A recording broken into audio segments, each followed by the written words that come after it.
Donc, petit recap, on vient de Toronto. Fait qu'on est post-show de Toronto. Super bien été. Maintenant, je vous ai un top 10. Puis, je suis arrivé 7e. Fait que c'est vraiment target. Même mieux que ce que je pensais. Donc, la continuité de ça, c'est qu'on s'en va à Bas-Caraton dans 10 jours. Ce qui est cool, c'est que vu que j'ai fait un refeed, pas un refeed, mais j'ai fait un carb load, tout ça pour le show. Après ça, j'ai le droit le soir d'un cheat. Ben, c'est que le 2 weeks out que je suis en ce moment, il est pas mal moins difficile que la semaine passée, ben, que l'autre compétition. J'ai plus d'énergie, mais ce que ça fait, c'est que j'ai de l'énergie beaucoup au début du workout, puis ça fait piou! Fait que, on va en profiter au début, faire un bon workout. Je vais faire à peu près 3 exercices de chest. Ça va dépendre où mon énergie va. Fait que je module en fonction de comment ce que j'ai dans mon training. Fait que je vais faire 3 exercices de chest et à peu près 2-3 de dos, puis 2 de biceps. Donc ça va être pas mal ça. Mon setup va être que justement, je vais commencer un petit peu avec l'activation, 2 exercices de chest un peu plus en push. Puis après ça, je vais tomber sur le dos. Un petit peu plus d'emphase sur l'upper back. Puis, c'est pas mal ça. Fait qu'on va commencer ça, puis...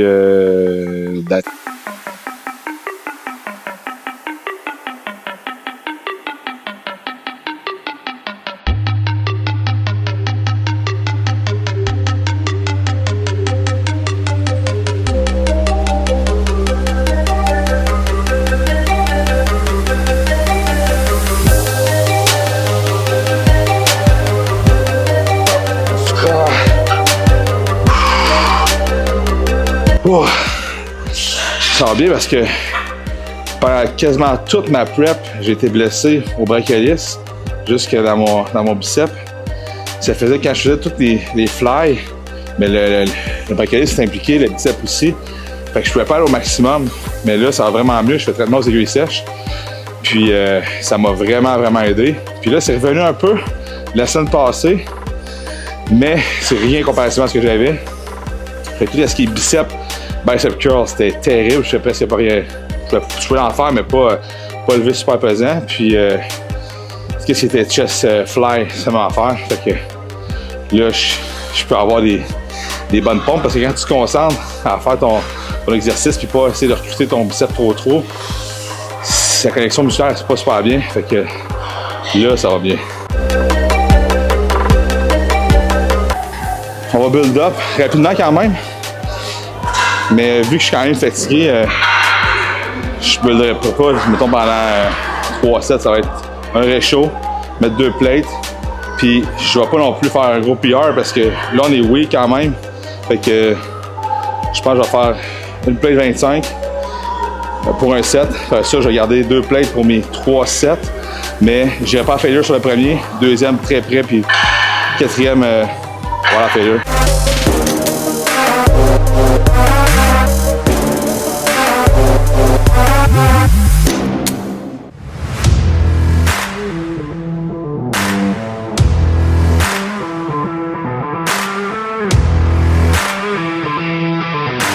Right. Fait que là, c'est le dernier exercice de chest. On a fait 4 sets de pec deck. Je suis quand même à la failure sur le dernier. Je fais l'activation. D'habitude, je fais juste comme 3 sets d'activation. Mais là, vu que j'ai réduit mon temps de chest, j'ai été à failure sur le pec deck. En fait, 4 séries. Du 8 à 12 répétitions. J'ai commencé à 12, je finis à 8. J'ai fait après ça du bench press à Smith. Flat, parce que mon chest, mon sternum est plus plat. Fait que si je veux aller chercher vraiment mon pec, c'est en faisant beaucoup de flat. Ensuite, là, on s'en vient sur le incline, aller chercher un peu plus niveau claviculaire. Fait que j'ai choisi celle-là parce que à l'overload, quand même, la partie contractée, je l'aime bien en fin de workout pour ça. Donc, on va essayer de faire du 10 à 12 reps.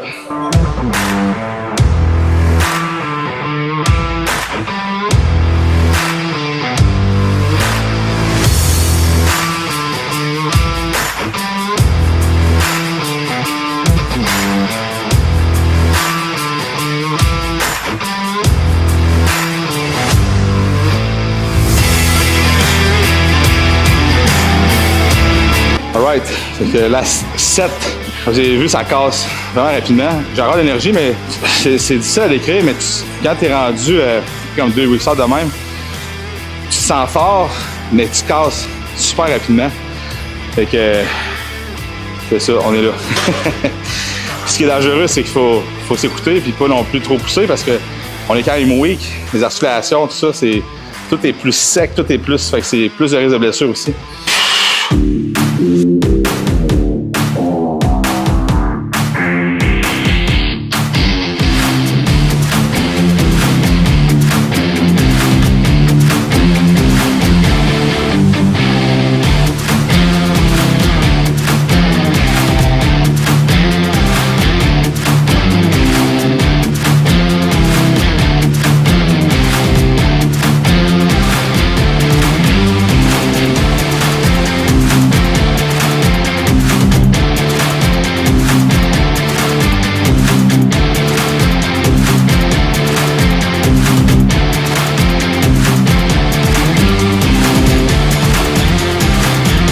Vous avez vu, mais ce que j'ai fait, c'est que je restais pas ici. J'allais vraiment étirer mon lat. Après ça, je ramenais mon épaule vers le bas. Puis là, je ramenais mon coude vers la hanche. Fait que j'avais gros étirement, grosse contraction.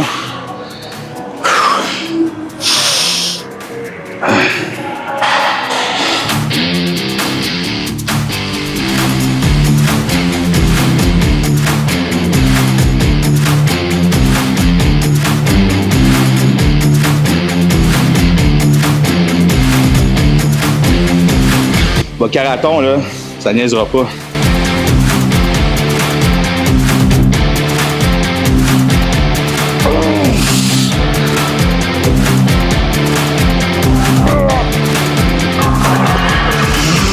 Yep. Celle-là, à fond, je pourrais mettre bien pesant, mais tu sais, à 2 weeks de même, c'est pas d'avoir un bon range of motion. Je cherche les petits détails. Fait que.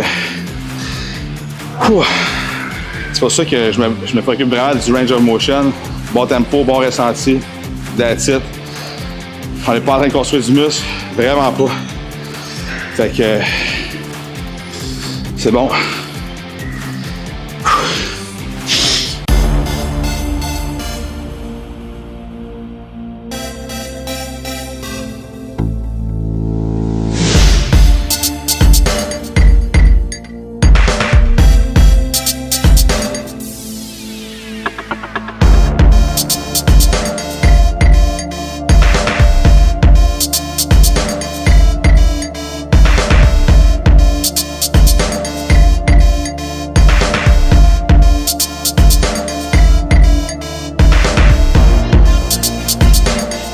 Comme là, je l'ai fait pour le upper back. Fait que j'ai la pronation.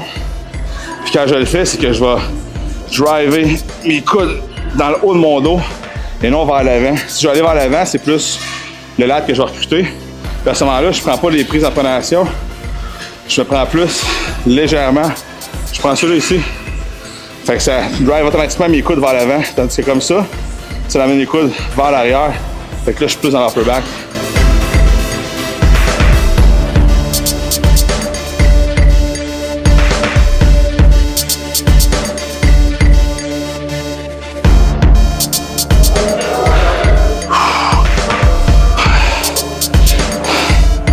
Quand je le fais ici, là, je vais toujours me placer mon bassin vraiment plus vers l'avant, non vers l'arrière.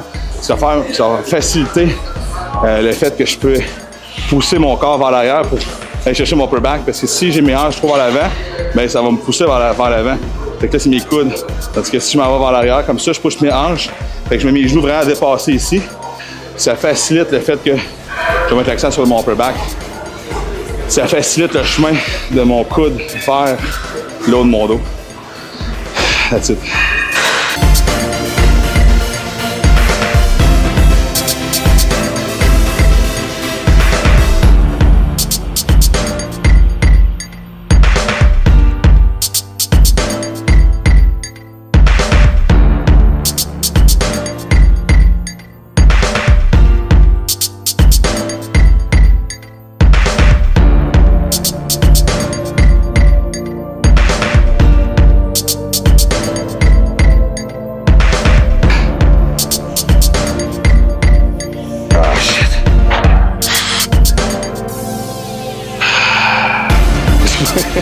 Alright, fait ici, j'ai fait dans le fond du bicep curl parce que je travaille vraiment la partie moyenne de mon bicep. Puis là, je le fais avancer avec des poulies.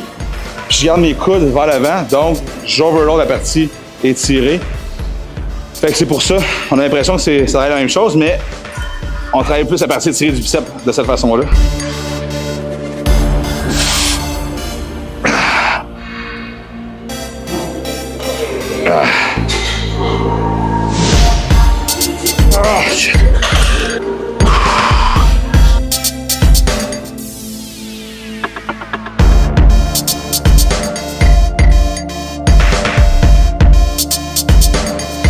That's it, fait qu'on est rendu aux abdos.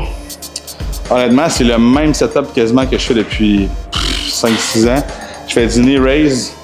Après ça, je vais faire ça du cable crunch. Puis, je vais finir ça avec un mat, mais je fais des crunchs sur un banc. Je vais vraiment étirer, puis je me concentre sur l'étirement et sa contraction, les deux. Parce que souvent, les gens vont focusser beaucoup sur la contraction des abdos, mais ils oublient l'étirement. Fait qu'il faut travailler, c'est comme n'importe quel autre muscle. Donc, on start ça.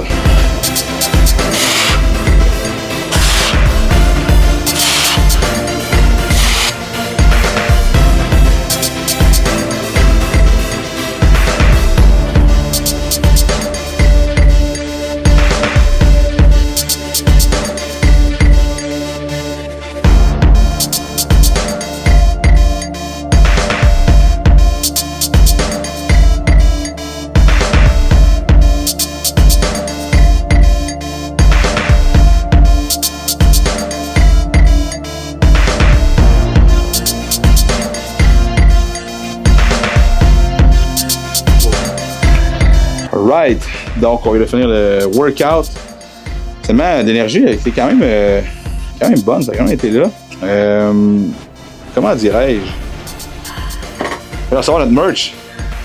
On va recevoir notre merch Outring System. Dans le fond, je fais des je des quotes. Là, c'est Reach Fortitude. On avait Focus on Your Shit. Et l'endo, j'aime bien. Qui était inspiré de ma blonde qui m'a inspiré pour faire ça de même. Fait que on a dans le sable comme ça, dans le Grey Melange. Puis là, ça c'est du pre-order. C'est toujours des pre-orders que je fais. Donc, c'est limité. Fait que c'est déjà fini. Tout le monde qui ont fait leurs achats va le recevoir cette semaine, la semaine prochaine. Puis je vais en faire d'autres. Après mon concours, tout est fait, les graphiques sont faits. Fait que j'aime bien ça, faire des termes comme ça, puis faire du shipping de merch. Fait que, bref, compétition dans 10 jours. Fait qu'on va essayer d'aller chercher des petites coches de plus au niveau de la condition, encore une fois. Puis, il va y avoir des corrections qui vont se faire au niveau de mon posing. J'avais mon front relax, mon double bicep, qu'au lieu de faire un vacuum, je vais faire un flex. Ça sort beaucoup mieux. C'est le jour et la nuit, honnêtement. Il reste des corrections à faire quand même sur d'autres poses, des petits ajustements. On va voir c'est quoi ça va avoir comme effet sur le stage. J'ai déjà vu un peu qui va être là. Fait que c'est des gars pas mal qui étaient à Toronto. Il y en a quelques-uns qui vont être là à Boca Raton. Fait que j'ai vraiment hâte de voir qui va être là finalement. Fait que on espère toujours qu'il y ait le plus de monde possible, que ce soit une grosse compétition. On va voir. Je sais pas à date c'est qui va se présenter le reste. Fait que that's it. Fait qu'on se revoit pour un prochain vlog. Qui sait, peut-être un vlog en direct de Boca Raton. Fait que on revient là-dessus. Ciao tout le monde.